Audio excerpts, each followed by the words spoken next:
नमस्कार विद्यार्थी मित्रांनो, स्वागत आहे तुमच्या सर्वांचं ध्येयाधिकारी स्पर्धा परीक्षा मंच या आपल्या यूट्यूब चॅनलवर। मित्रांनो, खूप सारे विद्यार्थ्यांची मागणी होती की मराठी विषयाचे टॉपिक वाईज सराव प्रश्नोत्तरे घ्या।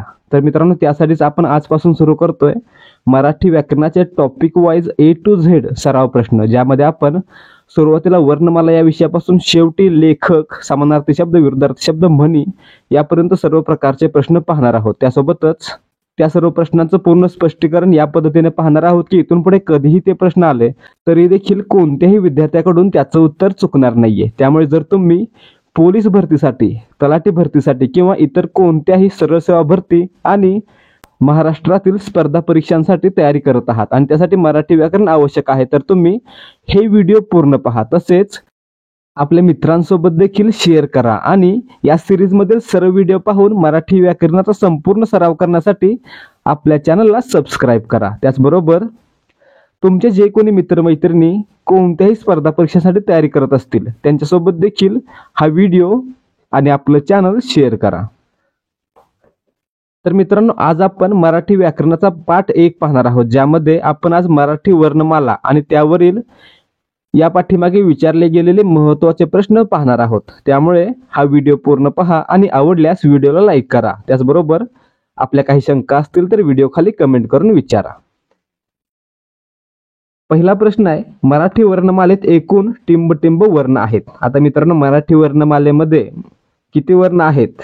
सुरुवातीला किती होते? 48। त्यानंतर त्याच्यामध्ये 2 स्वर आणि 2 संयुक्त व्यंजन वाढली, त्यामुळे एकूण संख्या किती झाली? 52 झाली। ठीक आहे, म्हणजे आता मित्रांनो किती आहेत? 52 आहेत। पर्याय 2 आपलं उत्तर आहे। तर त्यामध्ये मित्रांनो एकूण 14 स्वर आहेत, 2 स्वरादी आहेत, त्यासोबतच 34 व्यंजन आहेत आणि 2 संयुक्त व्यंजन आहेत, असे एकूण 52 वर्ण आहेत। प्रश्न क्रमांक 2, मराठी वर्णमालेत स्वरांची संख्या किती आहे? आता या ठिकाणी पहा, मराठी वर्णमालेत एकूण स्वर किती आहेत? 14 आहेत। कोणकोणते? अ, आ, इ, ई, उ, ऊ, रू आणि लृ, त्यानंतर ए, ä, ऐ, ओ, अ, औ, असे एकूण 14 स्वर आहेत। ठीक आहे, म्हणजे आपलं उत्तर काय? पर्याय 1। पुढे पहा, मराठी वर्णमालेत एकूण टिंब स्वर व टिंब स्वरादी आहेत। मित्रांनो, मराठी वर्णमालेत 14 स्वर आणि 2 स्वरादी आहेत। 2 स्वरादी कोणते? अम आणि अहा, म्हणजेच अनुस्वाराचा अम आणि विसर्गाचा अहा। ठीक आहे, पहा पुन्हा एकदा, 14 स्वर कोणते? अ, आ, इ, ई, उ, ऊ, रू, लृ, ए, ä, ऐ, ओ, अ, औ हे स्वर आणि अम, आहा हे 2 स्वरादी। ठीक आहे। प्रश्न क्रमांक 4, मराठी वर्णमालेत एकूण किती व्यंजन आहेत? आता आपण आताच पाहिलं, मराठी वर्णमालेमध्ये एकूण 34 व्यंजन आहेत। ठीक आहे, एकूण वर्ण किती? 52, त्यापैकी 14 स्वर, 2 स्वरादी, त्यासोबतच 34 व्यंजन आणि 2 संयुक्त व्यंजन। ठीक आहे, असे एकूण 52 आहेत आणि त्यापैकी व्यंजन किती? 34, म्हणजे पर्याय 2। प्रश्न क्रमांक 5, मूळ मराठी वर्णमालेत एकूण टिंब इतके वर्ण होते। आता मित्रांनो, या ठिकाणी पहा, 2009 साली शासन निर्णयानुसार मराठी वर्णमालेमध्ये ä आणि अ या 2 वर्णांचा किंवा स्वरांचा समावेश झालेला आहे। त्या अगोदर त्याच्यामध्ये एकूण 48 वर्ण होते। ठीक आहे, म्हणजे पर्याय 2 आपलं उत्तर आहे। काय लक्षात ठेवायचं? ä आणि अ मराठी वर्णमालेमध्ये 2009 साली समाविष्ट झाले आणि क्ष आणि ज्ञ या 2 संयुक्त व्यंजनाचा समावेश सबनीस यांनी मराठी वर्णमालेत केलेला आहे। त्यामुळे एकूण किती होते? त्यामुळे आता एकूण किती आहेत? 52 आहेत। त्यापैकी ä आणि अ आणि क्ष, ज्ञ हे 4 सोडले, किती राहिले? 48, म्हणजे पर्याय 2 आपलं उत्तर आहे। ठीक आहे। प्रश्न क्रमांक 6, वर्ष 2009च्या शासन निर्णयानुसार कोणते 2 स्वर वर्णमालेत समाविष्ट करण्यात आले आहेत? आता या ठिकाणी पहा, आताच पाहिलं, 2009च्या शासन निर्णयानुसार मराठी वर्णमालेमध्ये ए नंतर ä आणि ओ नंतर अ हे 2 स्वर समाविष्ट करण्यात आलेले आहेत। ठीक आहे, म्हणजे पर्याय 3 आपलं उत्तर आहे. या ठिकाणी चुकून ॲ झालेला आहे, अनुस्वार आलेला आहे, परंतु काय लक्षात ठेवायचं आहे, ए नंतर ॲचा समावेश करण्यात आलेला आहे. ठीक आहे. तर विद्यार्थी मित्रांनो, जर तुम्हाला पोलीस भरती किंवा इतर कोणत्याही स्पर्धा परीक्षांसाठी महत्त्वाच्या प्रश्नांचा क्विज मार्फत सराव करायचा आहे आणि त्यासाठी तुम्हाला दररोज प्रश्न सोडवायचे आहेत, तर काय करायचं, डिस्क्रिप्शन मध्ये दिलेल्या लिंकवरून आपलं टेलिग्राम चॅनल जॉईन करायचं आहे. कारण आपल्या चॅनलवर आपण दररोज 50 ते 100 मराठी व्याकरण, सामान्य ज्ञान आणि गणित बुद्धिमत्ता या विषयाच्या प्रश्नांचे सराव क्विज आपल्या टेलिग्राम चॅनलवर देत आहोत. त्यामुळे त्यांचा सराव करण्यासाठी डिस्क्रिप्शन मध्ये दिलेल्या लिंकवरून टेलिग्राम चॅनल जॉईन करायचं आहे. त्यासोबतच जर तुम्हाला पोलीस भरतीसाठी सराव प्रश्नपत्रिका हवी असतील तर तुम्हाला काय करायचं आहे, 75 17 24 91 19 या नंबरवर टेलिग्रामवरून डेमो असा मेसेज पाठवायचा आहे. त्यानंतर तुम्हाला एक डेमो प्रश्नपत्रिका फ्री दिली जाईल. त्यासाठी कोणताही चार्ज आकारण्यात येणार नाही आणि त्यानंतर प्रश्नपत्रिका संच घ्यावा अशी सक्ती करण्यात येणार नाहीये. त्यामुळे फक्त फ्री डेमो पाहायचा असेल तरी देखील 75 17 24 91 19 वर संपर्क करा. प्रश्न क्रमांक 11, पुढीलपैकी ऱ्हस्व स्वर ओळखा. आता मित्रांनो, ऱ्हस्व म्हणजे काय, ज्या स्वराचा उच्चार करण्यासाठी कमी वेळ लागतो त्याला काय म्हणायचं, ऱ्हस्व, आणि ज्याचा उच्चार करण्यासाठी जास्त वेळ लागतो त्याला काय म्हणायचं, दीर्घ.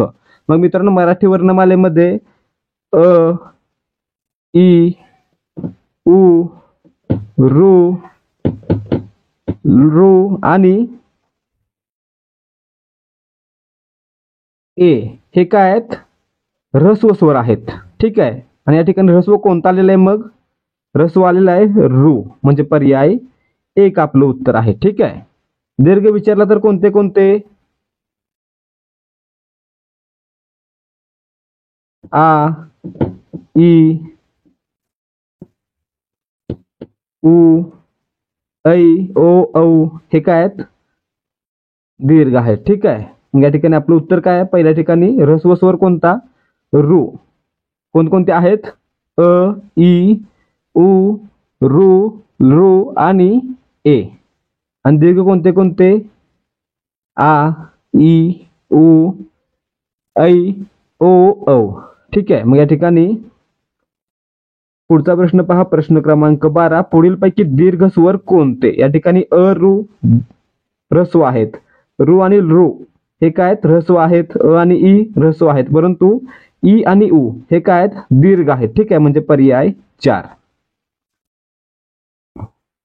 पुन्हा एकदा पहा, दीर्घ आणि ऱ्हस्व म्हणजे काय, तर ज्या वर्णांचा किंवा ज्या स्वरांचा उच्चार करण्यासाठी कमी वेळ लागतो त्याला काय म्हणायचं, ऱ्हस्व स्वर म्हणायचं, आणि ज्यांचा उच्चार करण्यासाठी जास्त वेळ लागतो त्यांना काय म्हणायचं, दीर्घ स्वर म्हणायचं. प्रश्न क्रमांक 13, भिन्न उच्चार स्थानातून निघणाऱ्या स्वरांना टिंब म्हणतात. आता या ठिकाणी पहा, आपण जेव्हा वर्णांचा उच्चार करतो तेव्हा आपली जीभ तोंडातील अवयवांना स्पर्श करते आणि त्या वर्णाचा उच्चार होतो. त्यामुळे आपण त्या वर्णांना त्या उच्चार स्थानानुसार काही नावं दिलेली आहेत. त्याप्रमाणे जर एकाच उच्चार स्थानातून वर्णांची उत्पत्ती होत असेल तर त्यांना काय म्हणायचं, स्वजातीय वर्ण म्हणायचं किंवा सजातीय स्वर म्हणायचं. त्यासोबतच जर स्वरांची उत्पत्ती ही भिन्न उच्चार स्थानातून होत असेल तर त्या ठिकाणी काय म्हणायचं, विजातीय स्वर म्हणायचं. जसं की अ आणि आ हे काय आहेत, एकाच उच्चार स्थानातून निर्माण होणार आहेत म्हणून हे काय आहेत, सजातीय आहेत. परंतु अ आणि ई यांचा उच्चार करताना भिन्न उच्चार स्थानातून होतोय म्हणून हे काय आहेत, विजातीय आहेत. आणि विचारलेलं काय, भिन्न उच्चार स्थानातून निघणाऱ्या स्वरांना काय म्हणणार, विजातीय स्वर. ठीक आहे. पर्याय 3. ऱ्हस्व पाहिलं, दीर्घ पाहिलं. संयुक्त म्हणजे काय, दोन स्वर एकत्र होऊन जर नवीन स्वर तयार झाला तर त्याला काय म्हणायचं, संयुक्त स्वर. उदाहरणार्थ अ अधिक ई काय बनला, ए बनला. ठीक आहे. मग ए काय आहे, संयुक्त स्वर आहे. ठीक आहे. प्रश्न क्रमांक 14, पुढील वर्ण गटाला टिंब असे म्हणतात. आता या ठिकाणी पहा, ए, ऐ, ओ, औ. आता ए कसा बनला, अ अधिक ई. ऐ कसा बनला, आ अधिक ई. ओ कसा बनला, अ अधिक उ. आणि औ कसा बनला, आ अधिक उ. म्हणजे या ठिकाणी काय झालेलं आहे, दोन स्वरांपासून प्रत्येक स्वर बनलेला आहे. ठीक आहे. त्यामुळे या ठिकाणी काय म्हणूया, दोन स्वरांपासून बनलेला स्वर काय असतो, संयुक्त स्वर असतो. म्हणजे या ठिकाणी वर दिलेले सर्व काय आहेत, संयुक्त स्वर आहेत. ठीक आहे. म्हणजे पर्याय 2 आपलं उत्तर आहे. ठीक आहे. तर मित्रांनो, या व्हिडिओमध्ये फक्त 50 प्रश्न जरी असले तरी देखील तुम्हाला याची PDF मिळेल. त्यामध्ये एकूण प्रत्येक विषयावर प्रत्येक पाठावर कमीत कमी 100 प्रश्न असणार आहेत. त्यामुळे जर तुम्हाला ती PDF हवी असेल तर ॲडमिनशी संपर्क साधा आणि त्या PDF साठी काय करायला लागेल ते विचारा. ठीक आहे. प्रश्न क्रमांक 15, अनुनासिक वर्णाचा पर्याय ओळखा. आता मित्रांनो, अनुनासिक म्हणजे काय असतं? ठीक आहे. आता या ठिकाणी पहा, मूळतः आपण काय करतो, वर्णांचे किंवा व्यंजनांचे 5-5चे गट करतो. ठीक आहे. जसं की क चा गट क, ख, ग, घ आणि हे ड. ठीक आहे. मग या ठिकाणी पहा, या प्रत्येक गटातील पहिली 2 अक्षर आहेत ती काय असतात? कठोर वर्ण असतात. तिसरं आणि चौथं काय असतं? मृदू वर्ण असतो. आणि 5वं काय असतं? अनुनासिक असतं. त्याचप्रमाणे च च्या गटामध्ये देखील अनुनासिक आहे, प च्या गटामध्ये आहे, त च्या गटामध्ये आहे आणि ट च्या गटामध्ये देखील आहे. त्या सर्वांना काय म्हणायचं? अनुनासिक. म्हणजे या प्रत्येक गटातील 5वं अक्षर जे आहे ते अनुनासिक असतं. ठीक आहे. त्यामुळे या ठिकाणी ड, त्र आणि न हे काय आहेत? अनुनासिक आहेत. ठीक आहे. म्हणजे पर्याय 2 आपलं उत्तर आहे. ठीक आहे. या ठिकाणी ड नंतर एक टिंब असतो, चुकून द्यायचा राहिलेला आहे, परंतु हे ड काय? अनुनासिक आहे. ठीक आहे. काय पाहिलं आपण? पुन्हा एकदा पहा, 5-5चा गट, त्यापैकी पहिला आणि दुसरा अक्षर कठोर व्यंजन किंवा कठोर वर्ण, तिसरं आणि चौथं मृदू व्यंजन आणि 5वं अनुनासिक. ठीक आहे. प्रश्न क्रमांक 16, खालीलपैकी कोणता वर्ण महाप्राण आहे? आता या ठिकाणी पहा, महाप्राण म्हणजे काय? तर मराठी वर्णमालेमध्ये ह या वर्णाचा समावेश महाप्राण म्हणून केलेला आहे. ठीक आहे. म्हणजे पर्याय 4 आपलं उत्तर आहे. त्यासोबतच ज्या वर्णाचा उच्चार करताना ह चा उच्चार सोबत होतो त्याला देखील आपण महाप्राण म्हणतो. उदाहरणार्थ घ, घ मध्ये उच्चार करताना ग सोबत ह चा उच्चार होतोय म्हणून या ठिकाणी घ काय? हे देखील महाप्राण. ध देखील महाप्राण. ठीक आहे. मूळचा महाप्राण वर्ण कोणता? ह. परंतु त्यासोबत इतर वर्ण कोणते आहेत ज्यांचा उच्चार करताना ह चा उच्चार होतो? त्या सर्वांना काय म्हणणार आपण? महाप्राणच म्हणणार. कारण यामध्ये काय असतं? ह चं प्राबल्य असतं. आणि जर ह चा उच्चार होत नसेल तर त्याला काय म्हणणार? अल्पप्राण म्हणणार. ठीक आहे. प्रश्न क्रमांक 17, मराठी भाषेत कोणता वर्ण स्वतंत्र वर्ण मानला जातो? आता या ठिकाणी पहा, मराठी भाषेमध्ये ळ हा वर्ण आहे तो द्रविड भाषेमधून मराठीमध्ये आलेला आहे आणि हा मराठीमध्ये स्वतंत्र वर्ण आहे. ठीक आहे. म्हणजे पर्याय 1 आपलं उत्तर आहे. प्रश्न क्रमांक 18, मराठी भाषेत संयुक्त व्यंजनं कोणती? आता मित्रांनो, आपण थोड्या वेळापूर्वी पाहिलं की मराठी वर्णमालेमध्ये सबनीस यांनी क्ष आणि ज्ञ या 2 संयुक्त व्यंजनाचा समावेश केला. ठीक आहे. मग या ठिकाणी आपलं उत्तर काय असलं पाहिजे? मग संयुक्त व्यंजनं कोणती आहेत? क्ष आणि ज्ञ. पर्याय 4. मग संयुक्त व्यंजनं का म्हणतोय आपण यांना? कारण ती 2 व्यंजनांची मिळून बनलेली आहेत. उदाहरणार्थ काय? क्ष साठी पहा, काय आहे? क्ष साठी क आहे, क्ष आहे आणि त्यासोबत अ यांचा मिळून काय बनला? क्ष हा वर्ण बनला. त्याचप्रमाणे ज्ञ कसा बनला? तर ज आणि त्र यांचा मिळून ज्ञ बनला. ठीक आहे. म्हणून हे काय आहेत? संयुक्त व्यंजन आहेत. ठीक आहे. प्रश्न क्रमांक 19, श्र या जोड शब्दाचे लेखन कसे कराल? आता मित्रांनो, श्रचं लेखन कसं होणार आहे? तर याच्यामध्ये श, र आणि अ आहे. ठीक आहे. म्हणजे आपलं उत्तर काय? पर्याय 4. पुढे पहा, प्रश्न क्रमांक 20, कंठाजवळ उच्चार कोणत्या वर्णाचा होतो? आता मित्रांनो, आपण कंठ वर्णांचा गट पाहिला. कोणता गट होता? क चा गट. कारण क च्या गटाचा उच्चार करताना आपल्या घशातून म्हणजे कंठातून हवा बाहेर सोडली जाते म्हणून यांना आपण काय म्हणतोय? कंठवर्ण म्हणतोय. ठीक आहे. म्हणजे आपलं उत्तर काय? पर्याय 1 क चा वर्ग. कोणता कोणता? क, ख, ग, घ यांचा उच्चार करताना काय होतंय? तर आपल्या तोंडातून हवा बाहेर सोडली जाते. ठीक आहे. त्यासोबतच प चा वर्ग, प, फ, ब, भ, म यांचा उच्चार करताना काय होतंय? तर ओठांची हालचाल होते म्हणून यांना काय म्हणतो आपण? औष्ठ्यवर्ण. त चा उच्चार करताना आपली जीभ आपल्या दातांना स्पर्श करते म्हणून यांना आपण काय म्हणतोय? दंत्यवर्ण. आणि ट चा उच्चार करताना आपली जीभ आहे ती आपल्या टाळूला स्पर्श करते म्हणून यांना आपण काय म्हणतो? मूर्धन्य वर्ण. ठीक आहे. पुढे पहा, प्रश्न क्रमांक 21, खालील महाप्राण व्यंजने ओळखा. आता आपण काय पाहिलं? महाप्राण व्यंजन कोणतं आहे? मूळ महाप्राण व्यंजन आहे ह.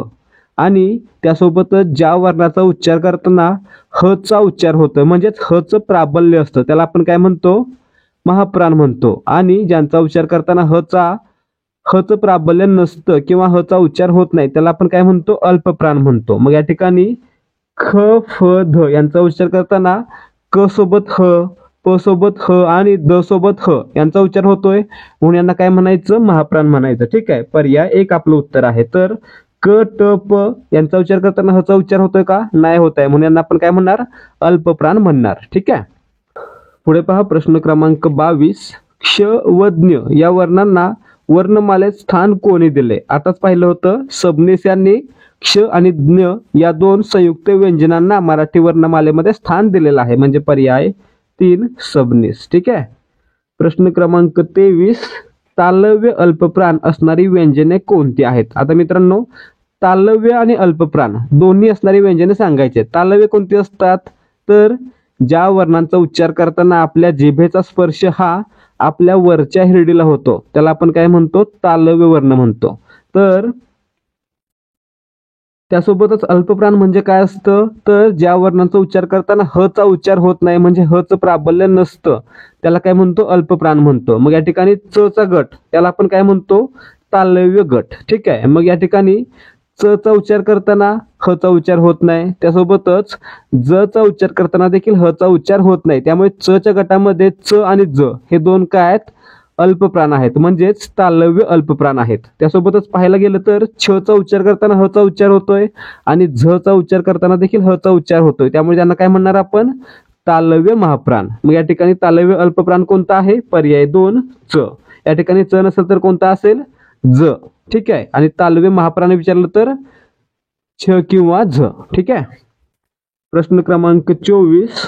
क च त ट प या गटातील व्यंजनांना काय म्हटले जाते. आता मित्रांनो क चा गट, च चा गट, त चा गट, ट चा गट, प चा गट यांना आपण काय म्हणतो क ला कंठ, च ला तालव्य, त ला दंत्य, ट ला मूर्धन्य आणि प ला औष्ठ्यवर्ण म्हणतो. ठीक आहे, यांच्या गटांना आपण अशी नावं दिलेली आहेत. का दिलेली आहेत, कारण यांचा उच्चार करताना आपल्या तोंडाची विशिष्ट हालचाल होते किंवा आपल्या जिभेचा तोंडातील इतर अवयवांना स्पर्श होतो. ठीक आहे, म्हणून यांना काय म्हणणार आपण स्पर्श व्यंजने म्हणणार. ठीक आहे, म्हणून या ठिकाणी आपलं उत्तर काय असेल पर्याय 1 स्पर्श व्यंजन.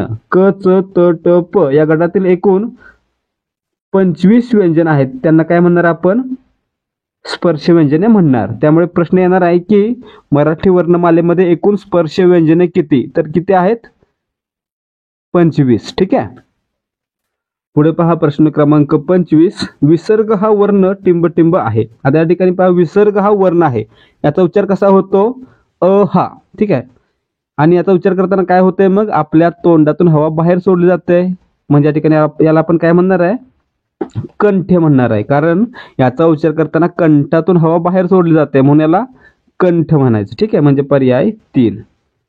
जर ओठांची हालचाल झाली असती तर औष्ठ्य, जर वरच्या हिरडीला स्पर्श झाला असता तर तालव्य, आणि जर याचा उच्चार करताना दातांचा आणि टाळूचा दोन्हीचा वापर झाला असता तर त्या ठिकाणी दंत तालव्य. ठीक आहे, यावर देखील पुढे प्रश्न असणार आहे.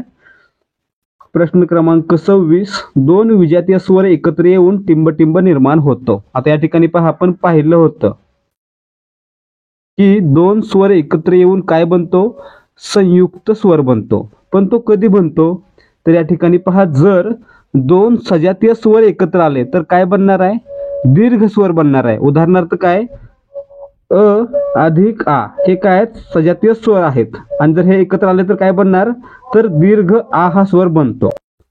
त्यामुळे आपण या ठिकाणी काय म्हणायचं आहे, जेव्हा दोन सजातीय स्वर एकत्र येतील तेव्हा तयार होणारा स्वर कसा असेल दीर्घ स्वर असेल. परंतु जेव्हा दोन विजातीय स्वर एकत्र येतील उदाहरणार्थ अ अधिक ई एकत्र आले काय बनला हो ए बनला ना, म्हणजे या ठिकाणी जेव्हा दोन विजातीय स्वर एकत्र आले तेव्हा त्या ठिकाणी नवीन स्वर तयार झाला त्याला आपण काय म्हणणार संयुक्त स्वर. ठीक आहे, म्हणजे आपलं उत्तर या ठिकाणी काय असलं पाहिजे दोन विजातीय स्वर एकत्र येतील तेव्हा संयुक्त स्वर तयार होतो, आणि ज्यावेळी दोन सजातीय स्वर एकत्र येतात तेव्हा काय होतं दीर्घ स्वर तयार होतो. प्रश्न क्रमांक 17. म हे व्यंजन कोणत्या प्रकारात येते. आता या ठिकाणी पहा म हे कुठे आहे तर प च्या गटामध्ये आहे. मग प चा गट पहा काय, प, फ, ब, भ आणि म. ठीक आहे. मग या ठिकाणी लक्षात ठेवायचं 5-5 अक्षरांचे गट झाले की प्रत्येक गटातील पहिली 2 अक्षर काय असणार आहेत, कठोर किंवा अघोष वर्ण असणार आहेत. तिसरं आणि चौथं हे मृदू किंवा घोष वर्ण असणार आहेत आणि 5वं अक्षर काय असणार आहे, अनुनासिक. लक्षात काय ठेवायचं, पहिलं दुसरं कठोर व्यंजन किंवा कठोर वर्ण, तिसरं चौथं मृदू व्यंजन आणि 5वं अनुनासिक. ठीक आहे. म्हणजे आपलं उत्तर या ठिकाणी काय असणार आहे, म हे काय अनुनासिक आहे, पर्याय 3. त्याचप्रमाणे च च्या गटामध्ये त्र आहे, ट च्या गटामध्ये न आहे. ठीक आहे. पुढे आणखी काय पाहायचं, तर याला आपण काय म्हटलं, प फ ला अघोष वर्ण असं देखील म्हटलं. का म्हटलं, कारण कठोर वर्णांनाच अघोष वर्ण असं देखील म्हटलं जातं आणि मृदू वर्णांनाच घोष वर्ण असं देखील म्हटलं जातं. ठीक आहे. पुढे पहा प्रश्न क्रमांक 28. निभृत म्हणजे काय. आता निभृत म्हणजे लक्षात ठेवायचं आहे तोकडा उच्चार, पर्याय 4. प्रश्न क्रमांक 29. खालीलपैकी कोणते व्यंजन दंतोष्ट वर्ण नाही. आता मित्रांनो दंतोष्ट म्हणजे काय, तर ज्यांचा उच्चार करताना आपल्या ओठांची हालचाल होते सोबतच आपली जीभ आपल्या दातांना देखील स्पर्श करते, त्याला काय म्हणायचं, दंतोष्ट. ठीक आहे. मग या ठिकाणी दंतोष्ट कोणकोणते वर्ण आहेत, तर मित्रांनो मराठी वर्णमालेमध्ये दंतोष्ट फक्त एकच वर्ण आहे, कोणता, तर व, पर्याय 4. क कोणत्या प्रकारचा आहे, कंठ, न अनुनासिक आहे आणि प औष्ठ्य. ठीक आहे. न आणखी एका प्रकारामध्ये येतं, न अनुनासिक आहे सोबतच ते त च्या गटातील आहे म्हणून त्याला काय म्हणणार आपण, दंत देखील म्हणणार. ठीक आहे. प्रश्न क्रमांक 30. ए हे काय आहे. आता मित्रांनो ए, आता इतक्या वेळा प्रश्न पाहिलेला आहे तरी देखील आपण सराव चांगला व्हावा म्हणून पुन्हा पुन्हा काही प्रश्न घेणारच आहे. तर ए हे काय आहे. ए मित्रांनो कसं बनतोय, अ अधिक ई ए बनतोय. 2 विजातीय स्वरांचा मिळून ए बनतोय म्हणजे काय बनतोय, संयुक्त स्वर बनतोय म्हणजे पर्याय 4 आपलं उत्तर आहे. ठीक आहे. प्रश्न क्रमांक 31. खालीलपैकी कोणता वर्ण कंठवर्ण आहे. आता मित्रांनो कंठवर्ण काय असतात, ज्यांचा उच्चार करताना हवा कंठातून बाहेर सोडली जाते किंवा आवाज आहे तो कंठातून येतो, त्याला काय म्हणायचं, कंठवर्ण. आणि कोणता गट हा कंठवर्णांचा आहे, तर क चा गट. म्हणजे आपलं उत्तर या ठिकाणी काय, पर्याय 1 क. च काय आहे मित्रांनो, च तालव्यमध्ये येतं आणि काही वेळा ते दंत तालव्यमध्ये देखील येतं. त्यासोबतच द, द काय आहे मित्रांनो, त थ द ध, त च्या गटात आहे म्हणजे दंती आहे आणि प काय औष्ठ्य आहे. ठीक आहे. प्रश्न क्रमांक 33.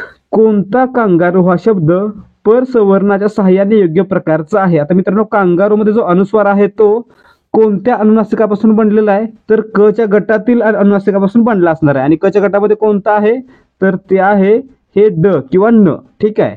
म्हणजे आपलं उत्तर काय, पर्याय 4. प्रश्न क्रमांक 34. व्यंजनांना अक्षरत्व येण्यासाठी काय करावे.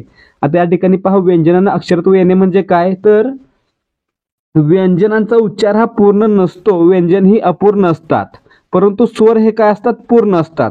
त्यामुळे जेव्हा व्यंजनाचा पूर्ण अक्षर म्हणून उच्चार करायचा असेल तर तेव्हा त्यासोबत व्यंजनासोबत स्वर जोडणे आवश्यक असते. म्हणजे या ठिकाणी व्यंजनाचा पूर्ण उच्चार होण्यासाठी किंवा अक्षरत्व येण्यासाठी त्यासोबत एखादा स्वर जोडला जाणं महत्वाचं आहे. म्हणजेच पर्याय 2 व्यंजन व स्वराचे एकत्रीकरण करणे महत्वाचे आहे. ठीक आहे. प्रश्न क्रमांक 35. मराठी वर्णमालेत एकूण किती कठोर वर्ण आहेत. आता मित्रांनो मराठी वर्णमालेमध्ये एकूण कठोर वर्ण आहेत, पर्याय 1 13. ठीक आहे. कोणकोणते आपण पाहिलेलं आहे आतापर्यंत. जरी अडचण असेल तर कमेंट करून सांगा, त्याचं उत्तर तुम्हाला देण्यात येईल. ठीक आहे. प्रश्न क्रमांक 36. खालीलपैकी कोणता वर्ण दुसऱ्या वर्णावर स्वार होतो. आता मित्रांनो कोणता वर्ण दुसऱ्या वर्णावर स्वार होतो. आता लिहिलं समजा क.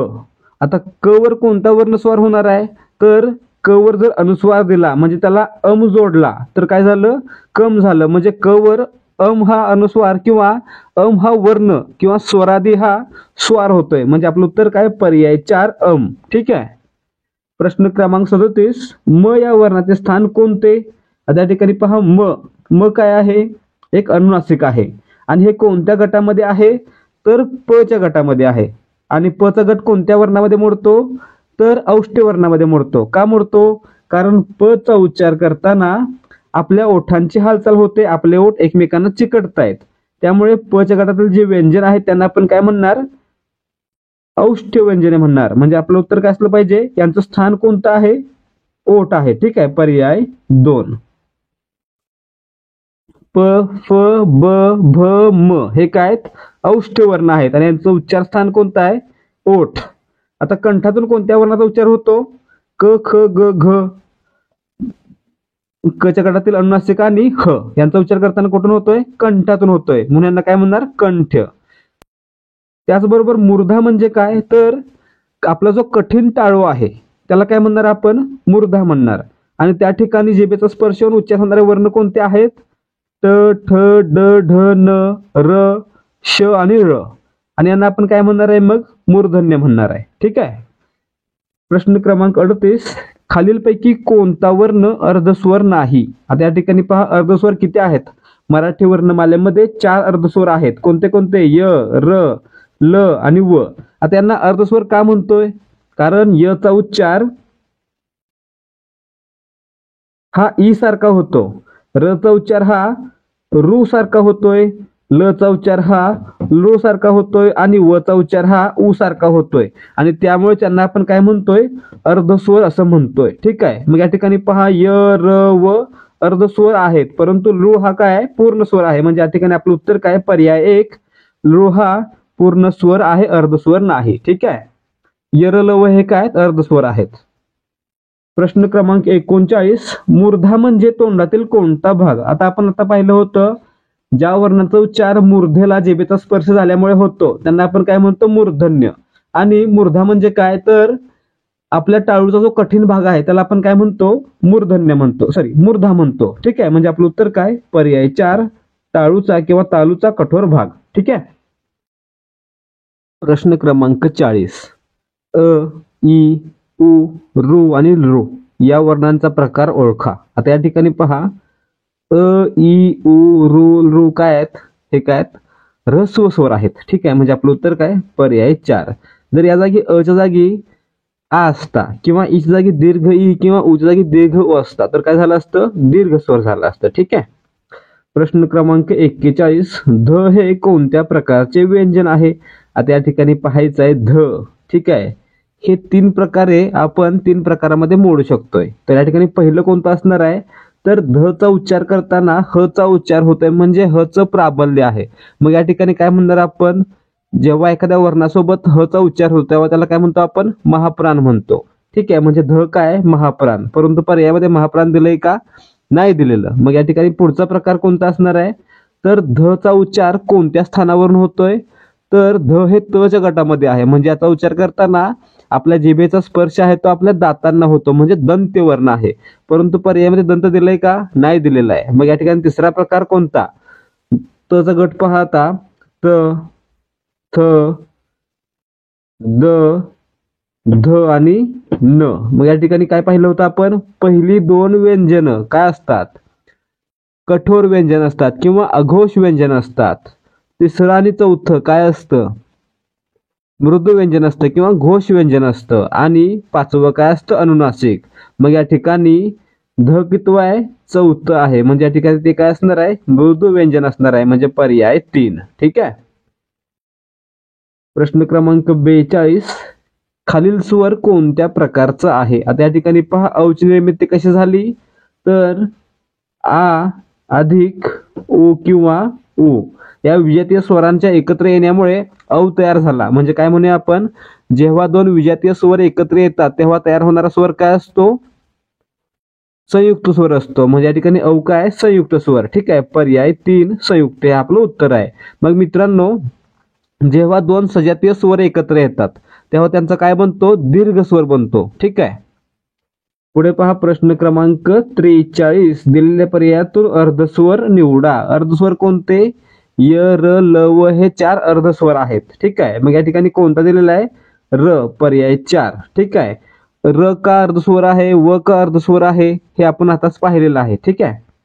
प्रश्न क्रमांक 44, खालीलपैकी सजातीय स्वरांची जोडी सांगा. आता या ठिकाणी पहा, सजातीय स्वर म्हणजे काय आणि विजातीय स्वर म्हणजे काय. तर ज्या स्वरांचा उच्चार आहे तो एकाच उच्चार स्थानातून होतो त्याला काय म्हणणार आपण? सजातीय स्वर. आणि जर वर्णांचा उच्चार आहे तो वेगवेगळ्या उच्चार स्थानातून होत असेल तर त्यांना काय म्हणणार? विजातीय स्वर. उदाहरणार्थ काय? अ आणि आ सजातीय आहेत, उ आणि उ सजातीय आहेत. ठीक आहे, म्हणजे पर्याय एक आपलं उत्तर आहे. अ आणि उ उच्चारस्थाने वेगळे आहेत म्हणजे विजातीय. अ आणि ई विजातीय आणि ई आणि उ देखील विजातीय. ठीक आहे. प्रश्न क्रमांक 45, खालीलपैकी कोणता मृदू वर्ण नाही? आता मृदू वर्ण कोणता असतो? तर प्रत्येक गटातील अक्षरांचे 5-5चे गट केले तर प्रत्येक गटातील तिसरा आणि चौथा अक्षर मृदू व्यंजन असतं. मग या ठिकाणी ग कितवा आहे? क च्या गटातील तिसरं आहे. ब प च्या गटातील तिसरं आहे आणि ध त च्या गटातील चौथं आहे. म्हणजे हे तीन काय आहेत? मृदू आहेत. परंतु च हे च च्या गटातील पहिलंच व्यंजन आहे. म्हणजे या ठिकाणी च काय? कठोर व्यंजन आहे. ठीक आहे, म्हणजे या ठिकाणी पर्याय 3 च हे मृदू नाहीये, काय? कठोर आहे. ठीक आहे. प्रश्न क्रमांक 46, खालीलपैकी फक्त दीर्घ स्वरांचा गट कोणता? आता दीर्घ स्वर कोणते कोणते आहेत? आ ई उ. ठीक आहे, मग या ठिकाणी आ ई उ हे आपलं उत्तर असणार आहे पर्याय 1. तर या ठिकाणी ई ह्रस्व आहे, या ठिकाणी तिन्ही ह्रस्व आहेत. ठीक आहे. प्रश्न क्रमांक 47, स्पर्श व्यंजने एकूण टिंब आहेत. आता मित्रांनो आपण पाहिलं होतं स्पर्श व्यंजने म्हणजे काय? ज्या वर्णांचा उच्चार करताना आपल्या जिभेचा स्पर्श तोंडातील इतर अवयवांना होतो किंवा तोंडातील अवयवांची हालचाल होते त्याला काय म्हणायचं? स्पर्श व्यंजन म्हणायचं. उदाहरणार्थ काय? क चा उच्चार करताना घशातून आवाज येतो किंवा घशातून हवा सोडली जाते म्हणून त्या ठिकाणी काय म्हणतो आपण त्याला? कंठ. दुसरं उदाहरण पाहायला गेलं तर प चा उच्चार करताना आपल्या ओठांची हालचाल होते त्यामुळे त्याला काय म्हणतो? औष्ठ. ठीक आहे. तर मित्रांनो हे सर्व काय आहेत? स्पर्श व्यंजन आहेत. मग स्पर्श व्यंजने कोणती कोणती? तर क चा गट कंठ, त्यानंतर च चा गट, ट चा गट, त चा गट आणि प चा गट असे एकूण 5 गट आहेत ज्यांच्यातील व्यंजनांना आपण काय म्हणतो? स्पर्श व्यंजने म्हणतो. मग या ठिकाणी आपलं उत्तर काय असलं पाहिजे? मग 5 गटातील प्रत्येकी 5 अक्षरे यानुसार एकूण 25 स्पर्श व्यंजने आहेत. पर्याय 4 आपलं उत्तर आहे. ठीक आहे. प्रश्न क्रमांक 48, चुकीचा पर्याय निवडा. अनुनासिक न बरोबर, संयुक्त व्यंजन क्ष बरोबर, मृदू व्यंजन च च्या गटातील तिसरं आहे म्हणजे मृदू आहे आणि कठोर व्यंजन ग. मित्रांनो ग कुठे आहे? क च्या गटामध्ये तिसऱ्या क्रमांकाला आणि तिसऱ्या आणि चौथं अक्षर काय असतं? मृदू असतं, कठोर नसतं. म्हणजे या ठिकाणी पर्याय 4 हा चुकीचा आहे. ठीक आहे. प्रश्न क्रमांक 49, श श आणि स या वर्णांना टिंब म्हणतात. आता मित्रांनो या ठिकाणी पाहायचं आहे श चा आणि स चा उच्चार करताना काय होतं? तर तोंडामध्ये घर्षण होतं आणि त्यामुळे उष्णता निर्माण होते म्हणून त्यांना काय म्हणतात? उष्मे म्हणतात. ठीक आहे, म्हणजे आपलं उत्तर काय? पर्याय 3 उष्मे. श स स हे तिन्ही पण काय उष्मे आहेत हे लक्षात ठेवा. ठीक आहे. प्रश्न क्रमांक 50, पर्यायातून अल्पप्राण व्यंजन कोणते ते निवडा. आता पाहिलं होतं आपण अल्पप्राण कोणते आणि महाप्राण कोणते. सुरुवातीला पाहायचं काय? महाप्राण कोणते? तर ह चा उच्चार ज्या वर्णातून होतो त्याला काय म्हणायचं? महाप्राण. आणि ज्याच्यामधून होत नाही त्याला अल्पप्राण. मग या ठिकाणी ध यामध्ये ह चा उच्चार होतोय का? होतोय. ढ मध्ये होतोय, ह मध्ये होतोय. ह तर मूळच महाप्राण वर्ण आहे. ठीक आहे. मग या ठिकाणी त मध्ये ह चा उच्चार होतोय का? नाहीये, म्हणजे पर्याय 3 त हे काय? अल्पप्राण आहे. ठीक आहे. तर विद्यार्थी मित्रांनो आजसाठी फक्त एवढंच. अपेक्षा आहे की ही सिरीज तुम्हाला नक्की आवडेल.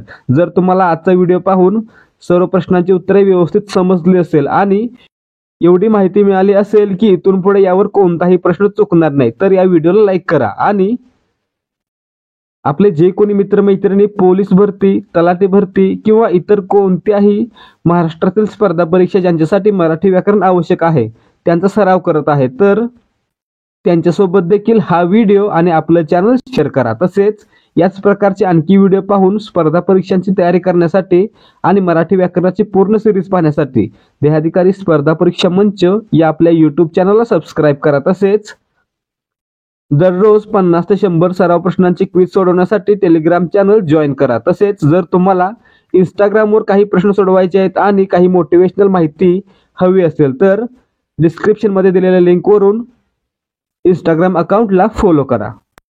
आता भेटूयात पुढच्या भागासोबत. जय हिंद, जय महाराष्ट्र.